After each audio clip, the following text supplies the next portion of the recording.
So I was right about Lifespace. Let's talk about it. This video wouldn't be very interesting if I just talked about how validated it made me feel that Lifespace has now shut down. Basically, I predicted that this was going to happen 8 months ago. And it all played out pretty much how I anticipated. There are people who are like, oh, we don't know why they failed. No, we know. They said it in their letter. They were unable to secure more funding for their heavy costs. I had people mercilessly come at me, talk at me, even up to ad hominems and bullying me, saying, oh, you're wrong. Livespace is the future. The funny part about that, if I'm wrong, I'm dumb. And if I'm right, I'm mean. And what do I mean by that? I had people come into my chat when we were discussing this saying, how dare you talk about this company and beat a dead horse? People are sad and upset. So I can't win with those types of people. If you're one of those, this video probably isn't for you. If you're not one of those, I did my absolute very best to warn everyone about Livespace and the dangers of Livespace and what they were doing and its unsustainability as a platform. I put it here on YouTube, put it on Twitter, talked about it on Twitch. I even put myself out there to say, hey, Livespace, contact me if you want to talk further about this. I did everything that I could to try to help this situation. Yes, I feel validated in the fact that I was right. And no, I'm not going to feel mean about talking about it. Because this isn't about me. It's not about me being right, as much as that feels nice. This video is about why Livespace failed and what we can learn from it.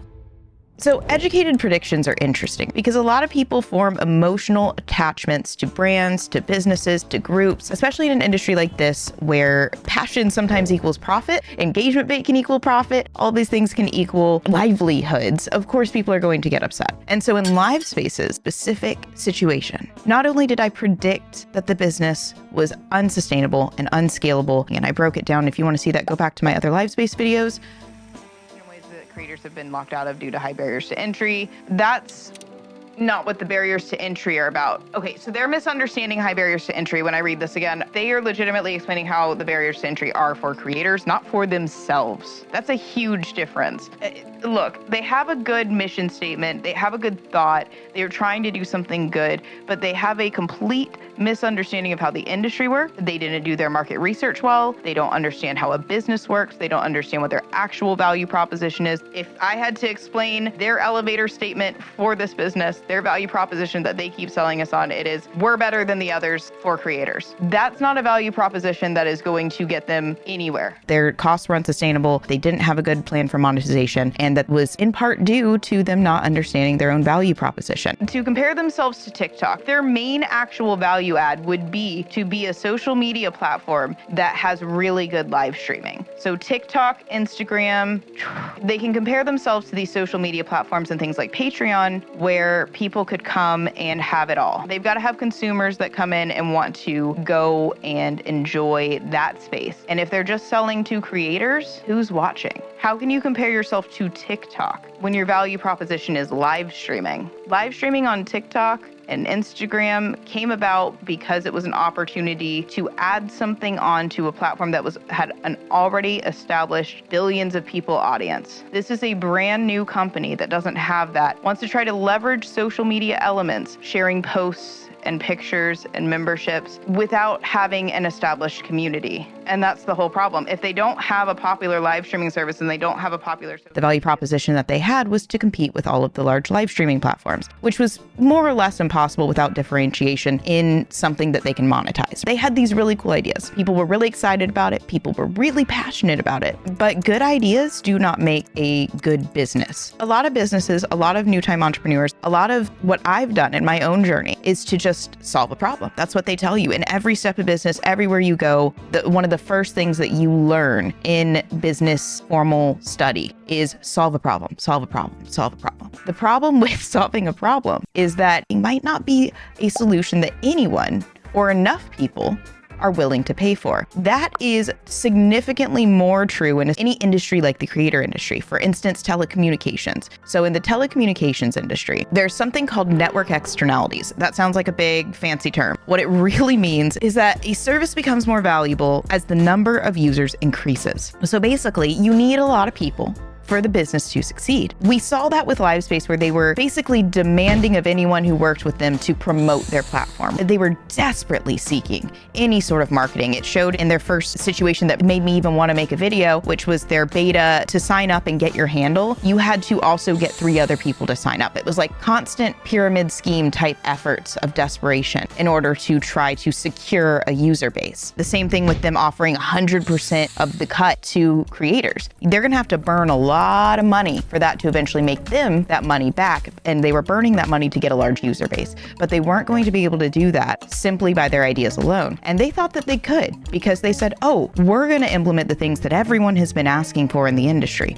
We're going to give that better split. We're going to do all these technical things that people have asked for. We're going to give all these features that people have asked for. And in turn, we'll be able to monetize that, whether by charging the creators, charging the people watching. We're going to figure out ways to then monetize it. Now, what they failed to understand is that that's not enough for a business to run off of. Twitch has only been successful because they built that customer user base a long time ago, and they can continue to build on that from here. They have the historical advantage. So what they do is not something that can necessarily be replicated in the same ways. One of the new competitors that's come up that a lot of people talk about, that has a lot of traction in the industry and has taken some of the larger creators from Twitch with contracts, is Kick. Regardless of your feelings on Kick, this is just looking at it from a purely objective perspective. What Kick has done right is made their live streaming platform a marketing arm for the larger business that owns them. They made it one piece of their business. So the problem with having just live streaming as a business is that that's very difficult to monetize. You have to have something that entices people, or have that as the enticing feature to something else that's monetizable. There's no money in live streaming at its core. The companies that run live stream platforms make money the same way we do, through ads and through people giving us money because they are enjoying the content. They are incentivized to give more money so that you give them more content. It's not something where you are locked in. It's not behind a paywall. It needs so much incentivization to get people to give money, and the guarantee is very low. It is very hard to capture. It's one of the harder monetizations to make succeed. It's why the creator economy is so difficult. It's why it's so competitive. Once you understand all of the financial concepts behind it, like that incentivization, you realize, oh, if I'm going to run a whole platform that requires significant upfront costs, I have to have a long-term play for how I'm going to monetize it. And LiveSpace has looked to be by charging creators for more features. That seemed to be the route they were going based on the things that we found, the evidence that we found on their LinkedIn. Everything that we saw was pointing to them charging creators for features. That in and of itself is not actually a bad thing, but for a new platform to come up with that, if I saw Twitch or one of these other businesses starting to do that, there might be ways that that actually makes sense. But to do it in a platform that was basically unproven, that means that they could be scamming you out of your money because you don't have any indication that this is going to succeed, that you're going to get the value for what they say they're going to provide. And that's exactly what happened. Anyone who gave LiveSpace their money likely lost out. There were probably a few that profited. They apparently had about $30,000 in revenue, 30,000 live streams that they paid out to creators. Now, mind you, some of those will be the 100% range creators. Some of them will be the 85% creators. So what that means to me is that LiveSpace made no more, probably less, than about $5,000. They generated $5,000 after paying creators, and that still had to go to all of their other costs. We're talking that was just the portion that went to creators, was $35,000 total. And on top of that, maybe whatever creators might have given them, maybe that was another few thousand. So let's say that they made close to $40,000. That's very generous, but let's say that they made close to $40,000 total in revenue. And then 30,000 of it went straight out the door to creators. And the rest of it was for all of their other costs. So where did they get the money to fund all of it? It seems like they had one investor. I don't know the particulars of it, but likely this investor lost the majority of their money. $5,000 to $10,000 is certainly not enough to cover that. It was likely hundreds of thousands that this project required, at my estimations. I could be wrong about that, but I just want to throw out that number. Hundreds of thousands of dollars to operate a live streaming platform, to build it from the ground up, and to pay the salaries of the people doing so. They have failed to get the return for their investor, failed a lot of creators who paid them and didn't see anything from it. And there might have been just a few who benefited from it. Those who got salaries, including probably the owners. I don't know, they might have actually invested themselves and they might be out money, but they could have profited. To be honest, we can't possibly know that without them telling us, but we do know that there were very few people who actually profited from this endeavor. And so all of my warnings were true, that most creators were not actually going to make a lot of money from this. especially if they were buying into it, to get that 85% split or that 100% split that they could have gotten elsewhere. They could get a better split if they just had people tip them, and you get different splits based on where you have them pay you. And different platforms have different supply and demand features that allow for people to pay you more easily with more incentivization. It's the same thing with like on Twitch, where people will argue, oh, I don't want to be an affiliate. I would lose out on percentage. I can have people tip me for much less, and you can incentivize that differently. But the thing is, there are built-in incentivizations on these streaming platforms. Lifespace didn't appear to have as many of those. And so they're charging for all of these features that they built out that people aren't necessarily willing to pay for. And when you are splitting your profits with the platform, that's the fee that it costs you to use the platform, utilize those incentivizations, utilize the place that they have marketed for people to come and watch. They've done some of that for you. It's why you were giving them a share. It's why 50%, as large as it is, probably isn't super fair for creators, but it's understandable to some degree because they have to operate the platform. And so when we look at all of that as a whole and we look at LiveSpace, essentially they were selling you on something that they weren't really providing you because they didn't have the user base.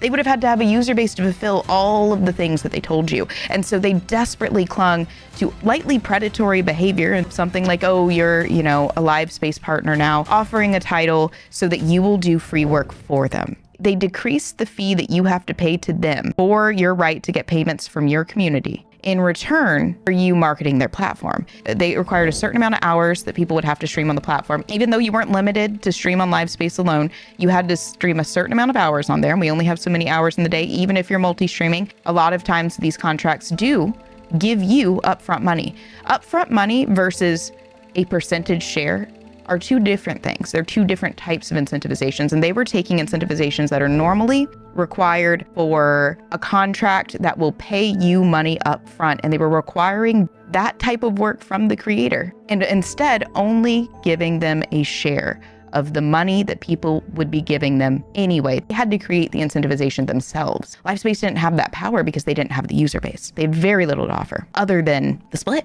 We can't call it a scam necessarily, but that's a lot of things that feel disingenuous. And even if they didn't mean any harm by it, even if they had the best of intentions, the purest of intentions, they really truly wanted to create a platform that would help creators and make some money in the process. And there's nothing wrong with that. We all want to try to make a living doing things that we think are good and right, something that we think is awesome in the world, right? We want to put those things out there. I can't hold that against them. Of course not. That's what we all do. But if they did it with willful ignorance, when I called them out, and we know that they watched it because 2 days after I put out my video, they immediately put out a blog post. I was looking through the website one more time, and I noticed that they actually published an article the day after my video. And while I wouldn't think that it has anything to do with me or my video being published necessarily, even though the timing is coincidental, you've already seen the proof. We've gone through everything that they have changed word for word from my suggestions. Lately, it feels like there has been more turbulence than usual across the creator ecosystem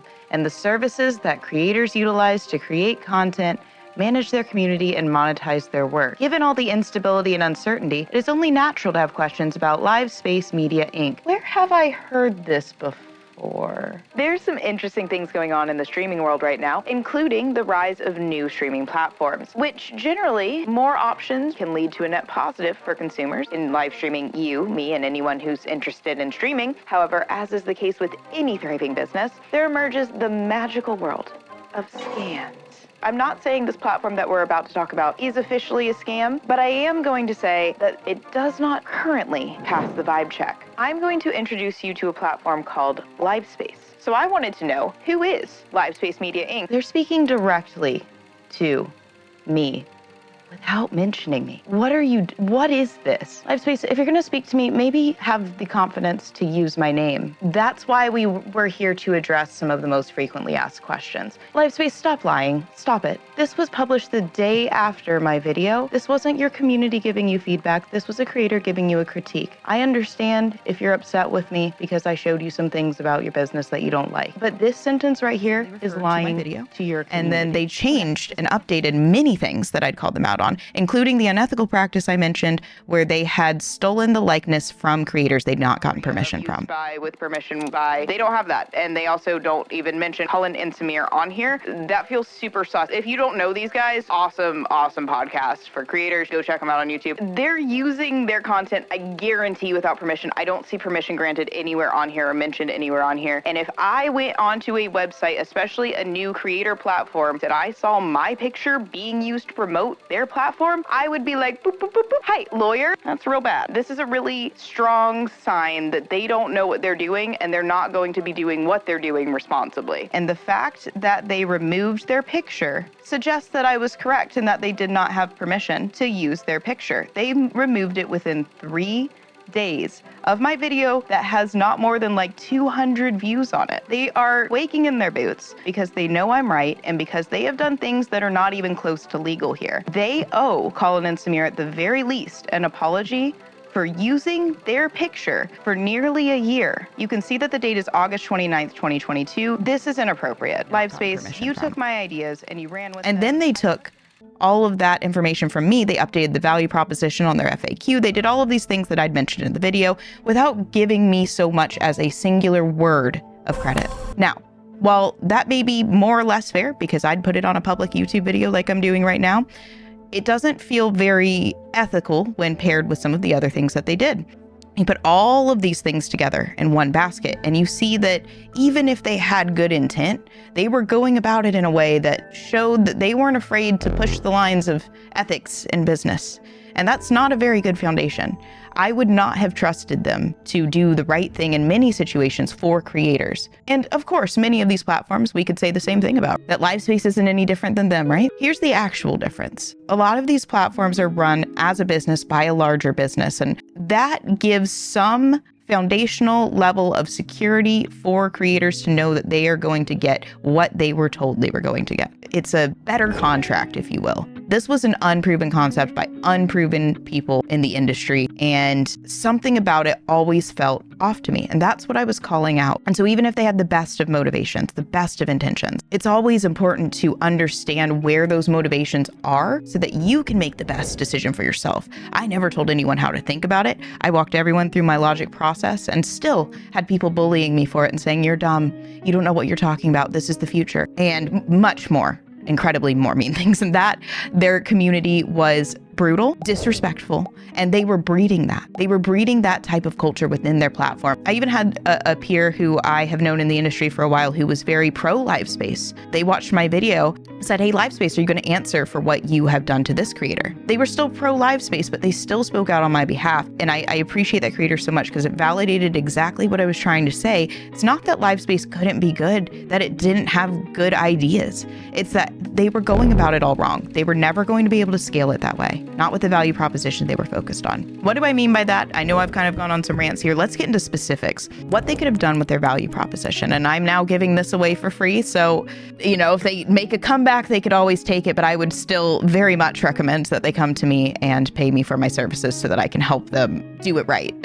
Because this still won't be all of the information that they need. I can come up with the strategy for them. I offered my consulting services to them. This is what I do. I analyze systems, businesses, games, like all of this stuff is like my passion. And I can come at it from an objective perspective. They prioritized services that were cool, that were fun, they were excited about. That's what we all want to do. But that's not how money is made. And so that's why I told them their value proposition was wrong. They were trying to compete with the live streaming services and they never, ever should have, because that's not where the monetization lies, especially if they're adding new features that people are excited about that eat a lot of the funding. How could they have done it? If I already stream elsewhere. Build a true online community. Honestly, this is their selling point right here. This is what they should be putting up front, because what they've built actually sounds really cool if they focused on that, because this is like a one-stop shop for having basically a website for yourself in a lot of ways. It has your posts, your pictures, your live streaming capabilities, all of that in one place, plus memberships and your merch. This can be an all-in-one solution for a lot of creators, but instead of selling that point, they are, and it's funny that that's in their competition answer versus the actually why did you create it. They can compare themselves to these social media platforms and things like Patreon, where people could come and have it all. A service, it's funny because their sign off, and I'll put it on the screen here, their sign off was not to say, hey, go stream at all these other services. It was to say, hey, if you like our memberships approach, make sure to go check out Fourth Wall, which I thought was incredibly interesting, considering their value proposition from the outset was to compete with Twitch and YouTube. We saw it all over in the other video. And I told them, hey, you should think about instead making this a Patreon type service. That's where your value is. To say, hey, we've got live streaming discoverability on the back end, like all of these other platforms. And discoverability, I say, relatively speaking, more so than like a Patreon, where there's no connectivity between all of the different creators, really. You're not sharing your communities with each other. It's very disconnected. And I like Patreon. I use Patreon, but I'm just saying there's room in the industry for growth, either from Patreon itself or from competitors that are like Fourth Wall, where they built a merch platform first, a merchandise platform, and then they've built memberships on top of that. The way I see it, Fourth Wall should actually purchase LiveSpace if they're going that direction. It could be a very profitable venture for them to acquire that technology and do what they will with it. They've done a very good job with their platform, and I've already put this idea on Twitter. I would be happy to speak with the Fourth Wall team. I have so many ideas for them as a whole, and this is something that I would love to strategize and see if it was the right fit, because it might not be. I don't know, obviously, the internals of what their actual strategy is. From what we can see on the outside, they are developing a memberships platform, and that is what LiveSpace could have been. It's why their name was also pretty terrible. I said that before. The logo design was great. He did great on that. The product naming, not so great. I wouldn't give him props for that. It limited them to only live streaming. Think about it. Twitch, Kick, all of these things don't necessarily say live streaming in the title, do they? They don't say LiveSpace, space for live. They didn't limit themselves that way. So the fact that their name, LiveSpace, actually conflicted with their sign off, their last words to their community, membership. And instead they ran themselves into the ground chasing these things that nobody was willing to pay for, that they wanted, but that they weren't willing to pay for. So in that way, they were very unfair to their community. And I understand that the community is sad. And to you, I will say, I empathize with this need to try out these different things and this desire to try to find something that will work for you. I get it. It's hard. The creator industry is hard. But jumping from platform to platform to ones that don't have any advantage for you is not the way. Mixer was owned by Microsoft and still failed. And I felt for those people. It is so, like, we actually saw multiple different streaming platforms come into the comments of LifeSpace's tweet and say, hey, if there's anything we can do to help. Like the Rumble CEO, I believe, came in and said, hey, we can offer these services to you at a discount so that you can stay alive. SharePlay went in and said, hey, we're so sorry to hear this. We need competition in the industry. So there were all of these different views of what this meant in the industry. And I agree with that. The competition is good. These innovations are good. These thoughts are good. These ideas, these features are good, but they do not a business make. They do not a profitable business make. They do not a successful business make. They do not a sustainable business make. They do not scalable business make. And they do not a place that is good for creators make. We see this in other industries too. And so if you take my words and you say, I don't know, I mean, maybe she just got a guess right. A lot of the people who get their guesses right make lots of guesses and have a very small percentage right. You'll see that all throughout many industries, the people who predict things. This was the only prediction like this that I have made. There are other companies in the industry I don't particularly love, that I don't particularly respect, that I'm kind of outspoken on, but I have never one time other than this time said, I don't think that this is going to work. It just requires objectivity. I used to care more about being right than about why I was right. This video, it's about why, because that's where you can gain benefit. Understand my motive, understand my background, and then filter that for yourself so you can make educated decisions based off of it. I say that in my book series too. I have a book series, Creative Entrepreneurs, go check it out. My current mantra is life's a game. I firmly believe that we can try to put all of the pieces together if we're looking at it objectively. Find the first principles, the foundational level information about anything, and then put the humanity atop that. You know, a lot of people do it kind of out of order. Just like LiveSpace, they were doing things out of order had they focused on the right value proposition, on doing the membership services first instead of the live streaming services first, right? That prioritization. So the same thing occurs in your life. Some people will look at the foundational level, they'll understand it completely, and they will have it figured out. And then they might have some success in that. And then they'll forget the humanity side of it. You can have the best idea in the world, but you've got to understand the consumer behavior in order to sell it. What consumer behavior is just human behavior. It's why we make decisions. We make decisions based off emotion. much more than logic. But you can't build a business based on just logic or just emotion. It has to be both. So I want to leave you with this. You can make your own community, your own content that doesn't fear the hypocrites that will come after you and say, oh, if you're wrong, you're dumb. And if you're right, you're mean. You don't have to fear any of that because you have the power to think through all of these things, because you can still have a respectful debate with the people who are able to make change. The people who are just appealing to only the emotional side aren't going to be very successful at taking you down. Be confident in your logic, in your understanding of your target market, of your understanding of how you want to help people. And you don't need to be afraid of anyone trying to take that from you, because in the end, you will likely be the one feeling validated. I'm MADkurious. This is my MADmeansbusiness channel, and I will see you in the next one.